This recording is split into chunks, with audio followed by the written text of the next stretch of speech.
Assalamu alaikum masu sauraron. A yau ma mun shirya domin kawo muku wani sabon labarin.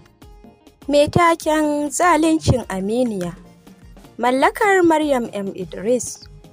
Da fatan kuma za ku ci gaba da bibiyan mu domin jin yadda littafin zai kasance. Marubuciyar da ta fara da cewa, Asiya mace ce kyakkyawa ruwan tarwaɗa mai matsakaicin tsawo da kyan diri irin na mace, 'yar shekara 29, ga kirki da tsoron Allah. Ta auri mijinta Alhaji Ibrahim shekara 10 da suka wuce. Alhaji Ibrahim ne mutum ne nutsatse, ɗan shekara 40 a duniya, ɗan kasuwa ne mai kuɗi amma yana da kirkin gaske, sannan ga tsoron Allah. Yana kuma son matarsa kamar ransa, don kuwa baya son abin da zai ɓata mata rai. Rayuwarsu gwanin ban sha'awa cike da so da tausayi, sai dai kuma ba su taɓa haihuwa ba. Rashin haihuwan nan yana damun Asiya ƙwarai da gaske. Amma shi kuwa Alhaji Ibrahim bai damu ba, saboda sun je wajen likita an duba su an ga ƙalau suke. Da haka likita ya ba su shawarar kada su damu, sai dai su jira lokacin da Allah ya ga damar ba su haihuwa. A bisa haka ne ma idan Ibrahim ya ga ta tayar da hankalinta, yakan kwantar mata da shi ya bata baki. Kash, sai dai mahaifiyarsa Hajiya Salamatu da wata yayarsa Maimuna ba su san zancen ba, domin sun tsangwame su domin rashin haihuwa. Har ita mahaifiyar tasa ta matsa masa sai ya yi aure ko ya samu haihuwa, tunda a cewar ta namiji ya auro. Don haka ta wajen iyayen Ibrahim Hasiya a cikin tashin hankali take. Wata rana tana zaune kawai ta ga an turo labule an shigo falon ko sallama babu. Da ta duba sai ta ga ashe Hajiya Salamatu ce da Maimuna. Nan da nan hankalinta ya tashi, sannan kuma sai tana musu sannu da zuwa. Ai bata ishe su kallo ba, balle su amsa mata. Duk da haka ta durƙusa ta ce, Hajiya ina kwana? A yatsine ta ce, lafiya lau, ina gajiya? Ta ce, ni ba gaisuwa ce ta kawo ni ba. Ina Ibrahim yake? Asiya ce ta ce, yana ciki. Bari na kira shi. Ta juya wajen Maimuna ta ce, ina kwana? Maimuna ta yi mata wata irin harara. Da ba a kwana za ki gan mu? Kai Hajiya, yaushe za a wani tsaya kiransa? Kawai ki gaya mata me ya kawo mu. Maimuna ta faɗa cikin gadara. A nan ne Hajiya ta ce, Asiya mun zo ne domin in gaya miki cewar ki haɗa ina ki bar gidan nan a yau ɗin nan, mun gaji da zama da juya. Nan take ta fashe da kuka ta ce, Hajiya dan Allah ki yi haƙuri. Ba wani haƙuri, yau shekara 10 kenan amma a cikin kasa haihuwa? Sai dai ki ci ki sha ki kasar? Ba inda za ta je, in ji Ibrahim, wanda hayaniyarsa ce ta fito da shi daga ɗaki. Haka za ka ce? To ma gani. Ya ce, haba Hajiya, ki yi haƙuri, haihuwa fa nufin Allah ce. Yi min shiru, in ji ta. Ai dama na gaya muku ta shanye shi, wato in ji Maimuna. Ya juya ya ce, ki min shiru na ce, ba da ke nake magana ba. Maimuna ce ta ce, a haka za ka ce? Ya ce, eh. Ta ce, to ko ka ki ko ka so yau Asiya ba za ta kwana a gidan nan ba. In ji wa? In ji mu ni da Hajiya. Ya ce, gwara dai Hajiyar, amma ke ai baki isa ba. Yar taka kake cewa bata isa ba? To za kuwa mu nuna maka isar. Ke Maimuna, tura ƙeyarta zuwa ɗakinta ta tattaro kayanta ta zo ta tafi gidansu. Wani shi ma kuma ya ɗiba. Maimuna ta nufi wajen da Asiya take tana aikin kuka domin cika umarni. Cikin hanzari Ibrahim ya wuf ya riƙo matarsa ya kuma ce da Maimuna, in ta kuskura ta ƙaraso inda suke, to sai ya mata dukan tsiya. Daga nan ma ya ce ta fice masa ta bar masa gida. Allah masu gida, to in ka ga na fita to tare da wannan matsiyaciyar matan ne. Hajiya ce ta ce, to tun da ka kori Maimuna to ni ma ai sai ka kore ni. Ibrahim ne ya ce, ni ba zan kore ki ba, amma ina roƙonki don Allah ku ƙyale yarinyar nan haka. Haihuwa ai ba ita ce ke bayarwa ba, sai dai in Allah ya baka. Idan kuka yaka kamar kuna jayayya ne da hukuncinsa. A fusace Hajiya ta ce da ‘yarta ta zo su tafi amma za su dawo. Nan take kuwa suka fice, Maimuna tana ta zage-zage. Ita kuwa Hasiya banda kuka babu abin da take yi. Gaskiya Ibrahim ban ji daɗin yadda kai wayarka ba. don sai su ga kamar ni ce na saka kaga maimakon a yi gyara sai a ɓata komai. Ibrahim ne ce, ai ni sai dai mu ɓata da su akan zancen haihuwarki. A'a, ni dai ka je ka bawa Hajiya haƙuri, in ba haka ba ni kam zan yi tafiyata. Da ya ga ta dage sai ya ce zai je. Bayan sati ɗaya da afkuwar wannan lamarin, ranar nan Hasiya tana zaune a falo sanye da Stella. Tana kallon CNN, amma tunani kawai take yi. Sai ta ji sallama ta amsa, ta ce shigo. Sai ga aminiyarta mai suna Rahinatu, wacce take zaune a Jos ta shigo. Da daka tsalle suka rungume juna. Yaushe a gari? Ta ce jiya, kuma gobe zan koma. Amma shi ne sai yau zaki leƙo ni? Rahinatu ce ta ce ai kin san harkokin sun yi yawa. Dan sare-sare na zoyi shi ne ma yasa yau kika gani. Rahinatu bayan sun zauna an kawo mata lemon gwangwani ta ce aminiyar, ya na ganki wani iri ko ta samu ne? Asiya ce ta ce wa fa? Ai abin da yake damuna kenan shi yasa kika ganni haka. To ya Ibrahim ya damu ne? Hajjarsa da 'yan uwansu ne suka matsa min. Rannan ita da Maimuna har zuwa suka yi wai lallai sai na bar gidan nan. Ya kuma yi wata matar don a cewar ta wai ni namiji ce. Sai ta fashe da kuka. Hankalin Rahinatu ya tashi ta sako daga kan kujerar da take zaune ta ce, dan Allah ki daina kuka, ki kuma daina tashin hankalinki.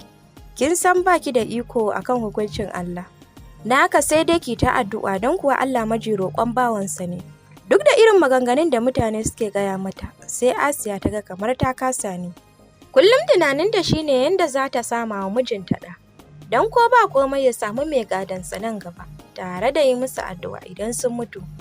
Daga baya da kanta ta ce wa Ibrahim ta yadda ya aure. Ya ce ina shi ba shi da bukata, don kuwa da yana da shi da tuni ya yi. Rannan sai wani tunani ya zo mata, ta ga me zai hana ta aura wa Ibrahim ƙawarta Rahinatu. Tunda har yanzu ba ta yi aure ba, ko Allah zai sa ta haihu da shi. Sai ta bari bayan Ibrahim ya dawo daga ofis ya ci abinci ya huta. Ita kuma sai ta yi ado cikin riga da siket mai jikin kura. Ta yafa wani gyale wanda ya shiga da kayan, ta kawo turare ta feshe jikinta da shi. Ta zo ta zauna dab da shi akan doguwar kujerar da yake zaune a kai. Yana kallon BBC News. Sai ta ja kafarsa ta ɗora akan cinyarta ta fara matsa masa 'yan yatsunsa kamar yadda ta san yana so. Sai can ta kira sunansa. Ya juya ya amsa mata cikin murmushi sai ta ce, maganar rashin haihuwan nan tawa ne. Sai ya katse ta ya ce, za ki fara ko? Ta ce a'a, wata dabara ce da ni. Wacce iri kenan?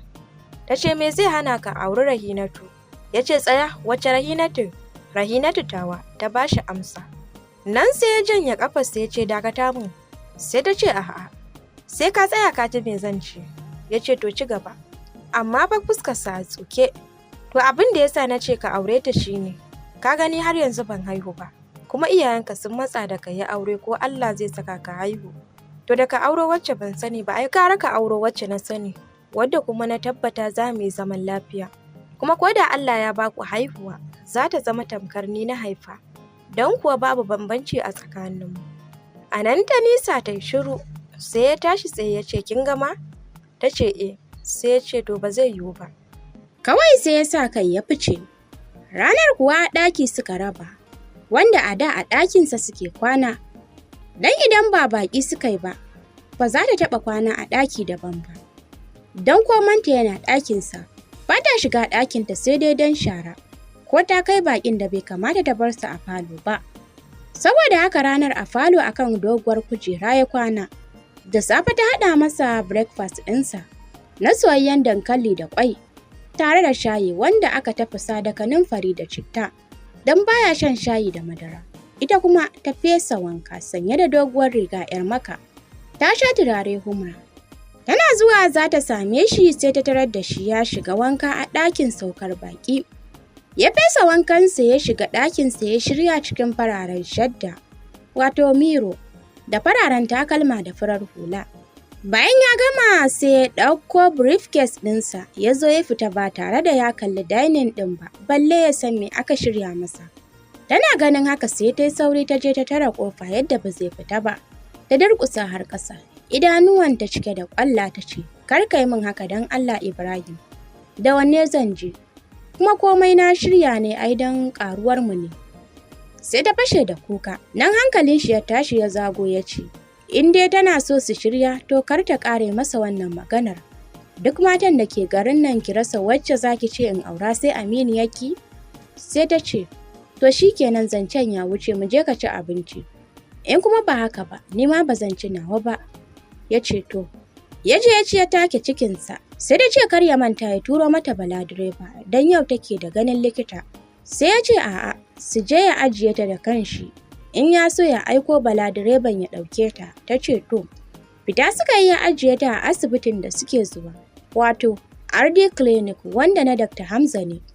Kuma aboki ne sosai ga Alhaji Ibrahim.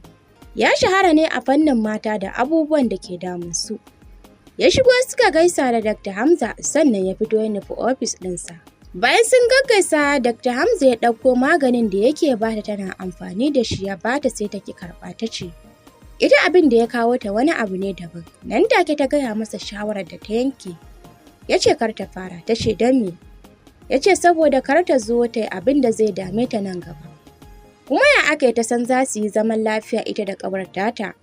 Ta nuna mishi kishi daban yake da ƙawance. Ta ce haba dakta, ai kar ka ji komai, Rahinatu ba haka take ba.